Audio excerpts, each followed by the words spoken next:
नमस्कार, मैं हूं आपके साथ सोनिया चौहान। अपना उत्तर प्रदेश में आप सभी का स्वागत है। रुक करते हैं खबरों की ओर। केंद्रीय गृह मंत्री अमित शाह ने सोमनाथ मंदिर में पूजा अर्चना की। उन्होंने कहा कि प्रथम ज्योतिर्लिंग सोमनाथ महादेव अविरल अमिट और साथ ही अडिग सनातन संस्कृति के गौरव प्रतीक है।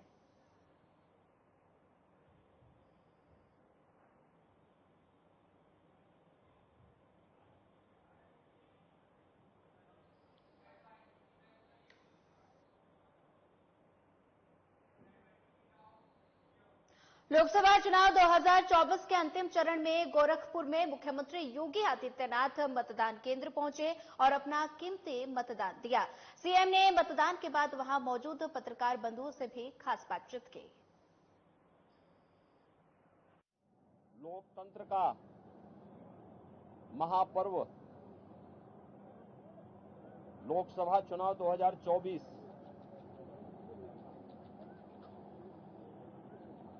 अंतिम चरण का चुनाव आज देश के 8 राज्यों के 57 सीटों पर हो रहा है, जिसमें उत्तर प्रदेश की 13 सीटों पर भी आज पूर्वी उत्तर प्रदेश में मतदान हो रहा है। पिछले 2.5 महीने से अधिक समय से जो देश के अंदर आम जन की आकांक्षाओं को पूरा करने के लिए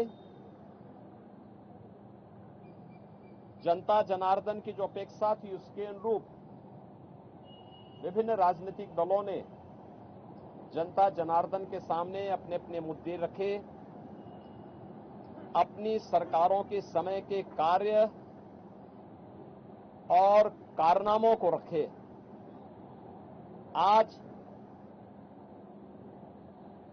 अंतिम चरण में 8 राज्यों के 57 सीटों पर मतदान हो रहा है। उत्तर प्रदेश की भी इन 13 सीटों पर, जो हमारी पूर्वी उत्तर प्रदेश में महाराजगंज, गोरखपुर, कुशीनगर, देवरिया, सलेमपुर, बलिया, घोसी, गाजीपुर, वाराणसी, चंदौली, मिर्जापुर, रावड़सगंज, ये सभी सीट्स हैं। इन सब पे इलेक्शन प्रारंभ हो चुका है।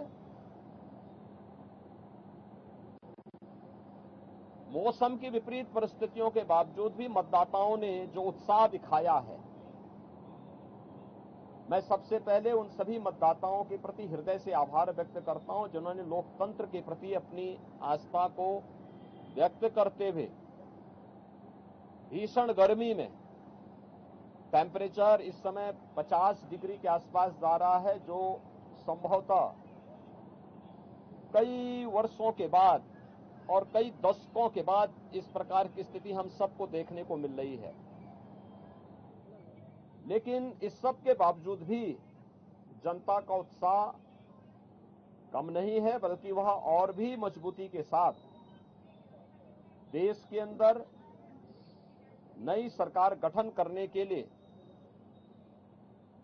सरकारों के कार्यों का, कुछ सरकारों के कारनामों का अवलोकन करते हुए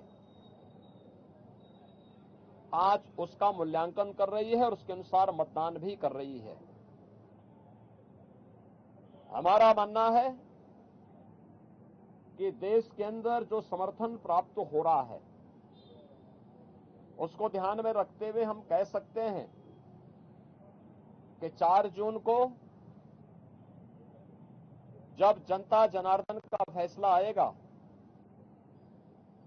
तो देश के अंदर आत्मनिर्भर और विकसित भारत के लिए विरासत भी और विकास भी, गरीबों के प्रति संवेदना भी, युवा पीढ़ी के उज्जवल भविष्य, जिन लोगों ने और जिन पार्टियों ने, जिन सरकारों ने काम किया है, उसको पूरा आशीर्वाद प्राप्त हो रहा है और जनता को सुखद अनुभूति होगी, देश को सुखद अनुभूति होगी कि मोदी जी एक बार फिर से प्रचंड बहुमत के साथ सरकार बनाएंगे। उत्तर प्रदेश इसमें अपनी भूमिका का निर्वहन करेगा पूरी मजबूती के साथ।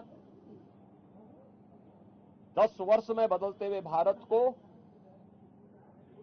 7 वर्ष में डबल इंजन सरकार के द्वारा एक नए उत्तर प्रदेश का दर्शन कराया है, जिसमें सुरक्षा और विरासत के साथ साथ विकास के एक नए युग में उत्तर प्रदेश ने प्रवेश किया है। यह एक सुखद अनुभूति उत्तर प्रदेश वासियों के लिए, यहाँ के युवाओं के लिए, यहाँ के किसानों के लिए, यहाँ की बहनों और माताओं के लिए, बेटियों के लिए, व्यापारियों के लिए, समाज के प्रत्येक तबके के लिए सबका साथ और सबके विकास की भावना के साथ मोदी जी के नेतृत्व में जो कार्य हुआ है, मुझे लगता है कि जनता जनार्दन का वह आशीर्वाद मोदी जी को, भारतीय जनता पार्टी को पूरे देश के अंदर प्राप्त हुआ है, हो रहा है। और आज 7वें चरण में भी पूरे देश के अंदर जो उत्साह देखने को मिल रहा है। अभी प्रातःकाल मौसम बहुत सुहावना है। इस सुहावने मौसम का आनंद लेकर के मैं मतदाताओं से अपील करूंगा कि हमें अब जाति, मत और मजहब से ऊपर उठ करके अपने देश के उज्जवल भविष्य के लिए एक आत्मनिर्भर और विकसित भारत की जिस संकल्पना को मोदी जी ने आजादी के अमृत महोत्सव वर्ष में देशवासियों को दिया है, उसको साकार करने का समय आ गया है, जिससे भारत आज जो देश की सबसे बड़ी, दुनिया की सबसे बड़ी उभरती हुई अर्थव्यवस्था है, यह आगामी 3 वर्ष में दुनिया की तीसरी बड़ी अर्थव्यवस्था 2047 तक भारत को दुनिया के विकसित देशों की श्रेणी में खड़ा करके हर एक नागरिक के जीवन में खुशहाली लाने के लिए कार्य किया जा सके।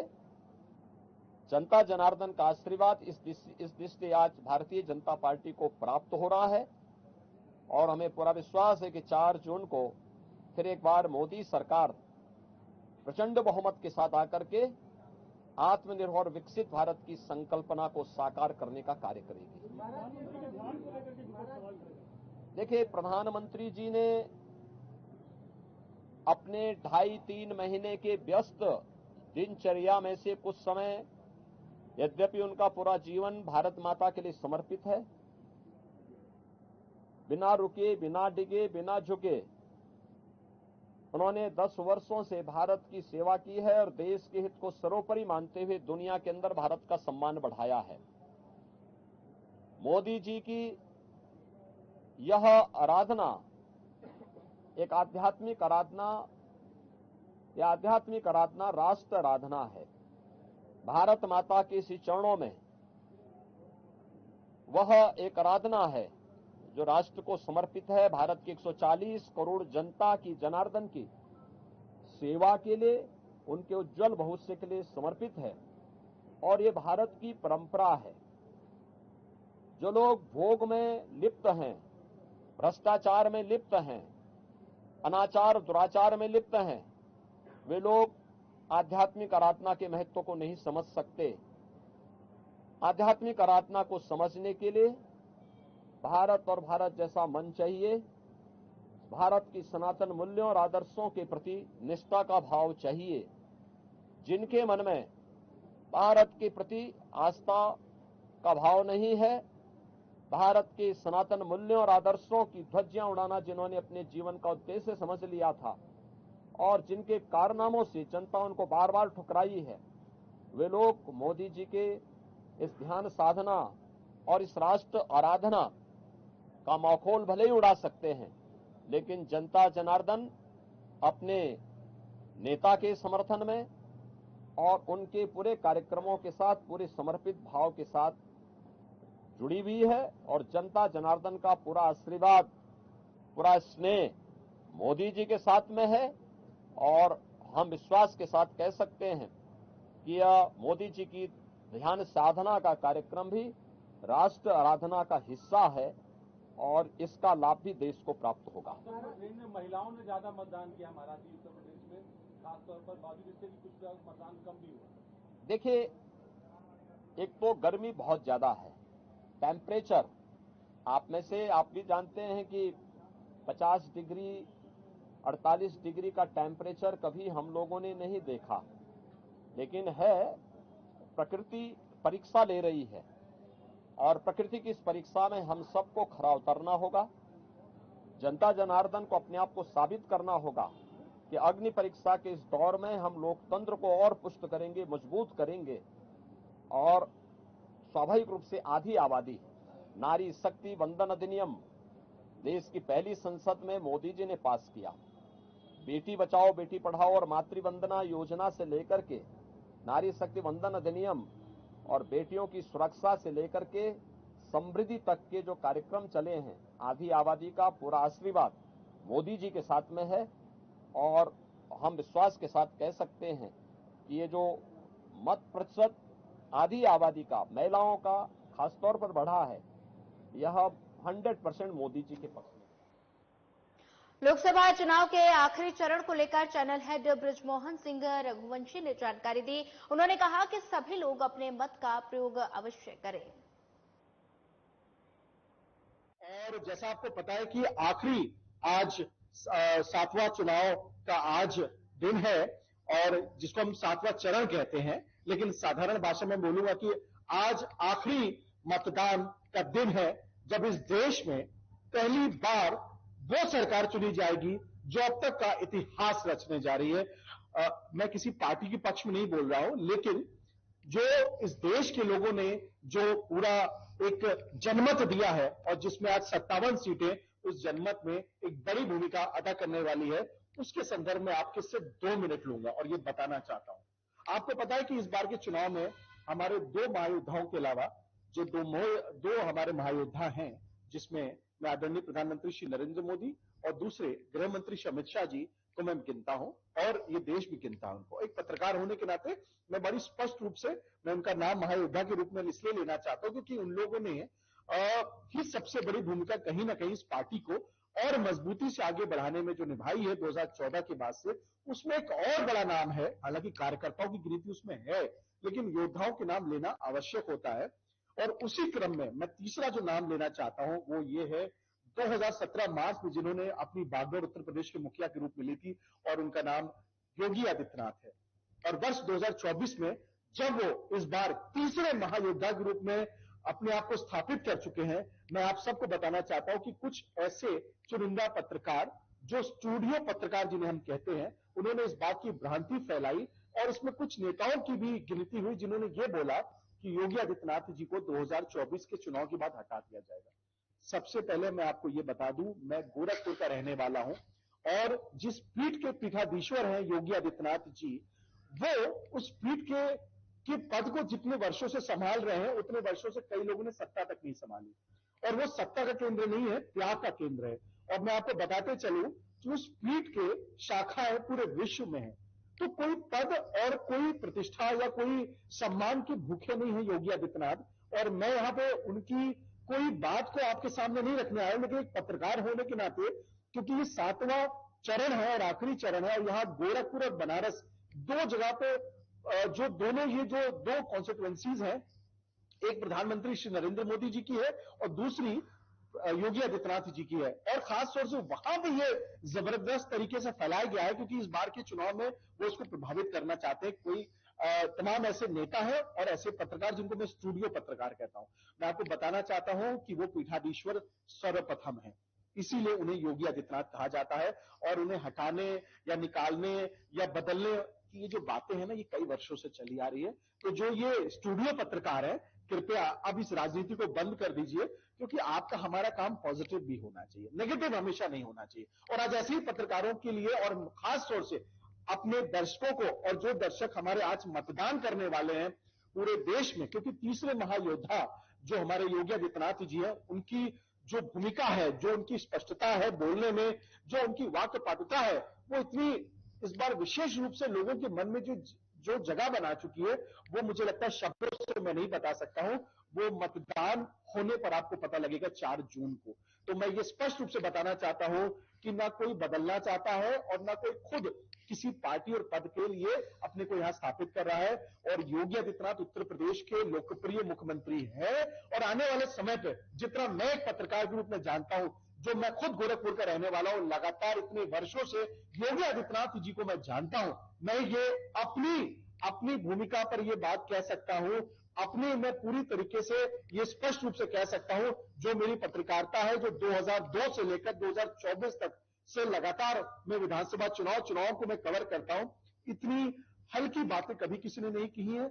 और ऐसे राजनेताओं की गिनती कम है जो एक मजबूत छवि वाले व्यक्तित्व है, उसमें योगी आदित्यनाथ जी की गिनती है। तो बदलने की तो हिम्मत और हैसियत की बात मैं यहां नहीं करूंगा, लेकिन जो उनका कार्य है, जो जिस प्रकार से वो लोगों के दिलों में बैठ चुके हैं, मुझे लगता है मैं इस बात को पूरी तरीके से नकारना चाहता हूं और आप सबके सामने कहना चाहता हूं कि इन चुनावों में 3 महायोद्धाओं की सबसे बड़ी भूमिका है, वो है प्रधानमंत्री श्री नरेंद्र मोदी जी, गृह मंत्री श्री अमित शाह जी और तीसरे योगी आदित्यनाथ जी। तो आप सबसे मेरी सिर्फ इतनी सी आपसे मेरा आग्रह है, कृपया ऐसी बातों पर कतई न ध्यान दें और मतदान की शुरुआत जब सुबह होगी और शाम तक, तो कहीं ना कहीं अपने मतदान से।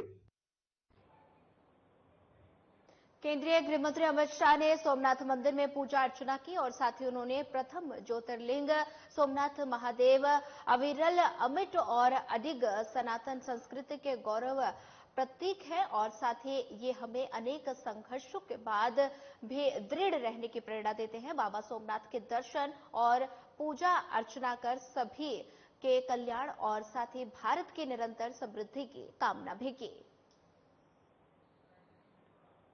सोमनाथ मंदिर में की पूजा अर्चना गुजरात की तस्वीरें हैं। गृहमंत्री अमित शाह ने सोमनाथ मंदिर में पूजा अर्चना कर माथा टेका और साथ ही देशवासियों के लिए सुख समृद्धि की कामना भी की। तस्वीरें गुजरात से हैं, जहां पर गृहमंत्री अमित शाह ने सोमनाथ मंदिर में पूजा अर्चना की और साथ ही देशवासियों के लिए सुख समृद्धि की कामना भी की। सोमनाथ मंदिर में गृहमंत्री अमित शाह ने पूजा अर्चना की। तस्वीरें गुजरात की है, जहां पर मंदिर में पूजा अर्चना करने के बाद लोगों से भी गृहमंत्री अमित शाह मुलाकात करते नजर आए। सोमनाथ मंदिर में गृहमंत्री अमित शाह ने पूजा अर्चना की। तस्वीरें गुजरात की है और साथ ही पूजा अर्चना कर माथा टेका और साथ ही देशवासियों के लिए सुख समृद्धि की कामना भी की।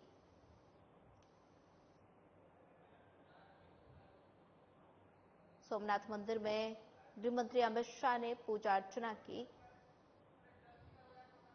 गृहमंत्री अमित शाह गुजरात दौरे पर हैं।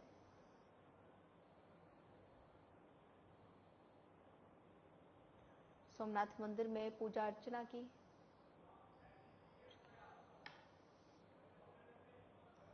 और साथ ही गुजरात की तस्वीरें हैं, जहां पर सोमनाथ मंदिर में गृहमंत्री अमित शाह ने पूजा अर्चना की, माथा टेककर सभी देशवासियों के लिए सुख समृद्धि की कामना भी की।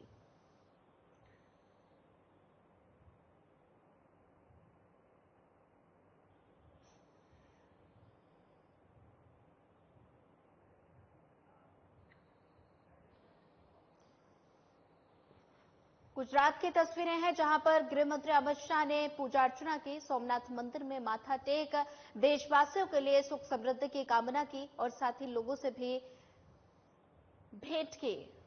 तस्वीरें गुजरात की हैं, जहां पर गृहमंत्री अमित शाह ने सोमनाथ मंदिर में पूजा अर्चना की, कल्याण और समृद्धि की कामना भी की।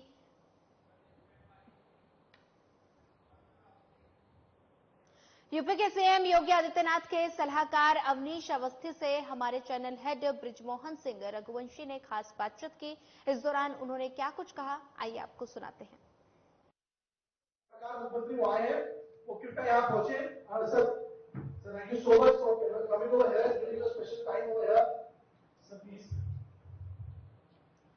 जी नमस्कार, मैं अभी प्रभात जी को सुन रहा था, आपको भी मैंने सुना। तो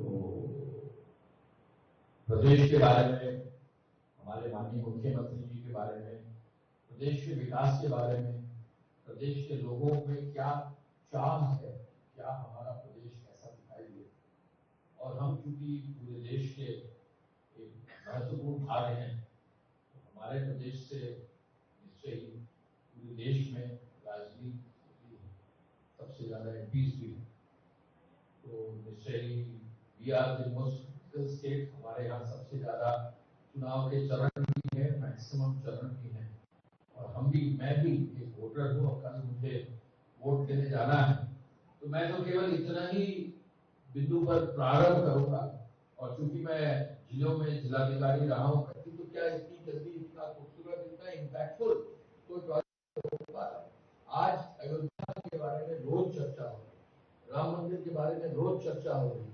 क्या ये जो पूरी कहानी राम मंदिर की, मैं तो वहाँ कलेक्टर भी रहा हूँ पहले बार अयोध्या में 97-98 में, नहीं सोच सकता था कि कभी ऐसा होगा कि अयोध्या से इंटरनेशनल फ्लाइट्स चलेंगी। और प्रधानमंत्री जी ने उसका भी शुरुआत किया कि ये जो मेरे ही सामने, हम लोग भी अच्छे बैकग्राउंड से, इंजीनियरिंग बैकग्राउंड से, IIT कानपुर में पढ़े हुए हैं, हम लोग भी सोच रखते हैं ऑफिसर के रूप में, लेकिन हम लोगों की सोच से भी परे था कि अयोध्या में इंटरनेशनल होगा। अयोध्या में पूरे देश की ट्रेनें आएंगी, वंदे भारत टाइप की फास्ट ट्रेन आएगी जो 5 से 6 घंटे में जो है दिल्ली से अयोध्या सीधे पहुंचा देगी। कल 70-80 लोग का एक ग्रुप आया, पूर्व राष्ट्रपति जी के साथ पूरी ग्रुप आया, पूरी ट्रेन से आया, और आज ट्रेन से, कल ट्रेन से निकल गए। एक दिन में आया, एक दिन में निकल भी गया।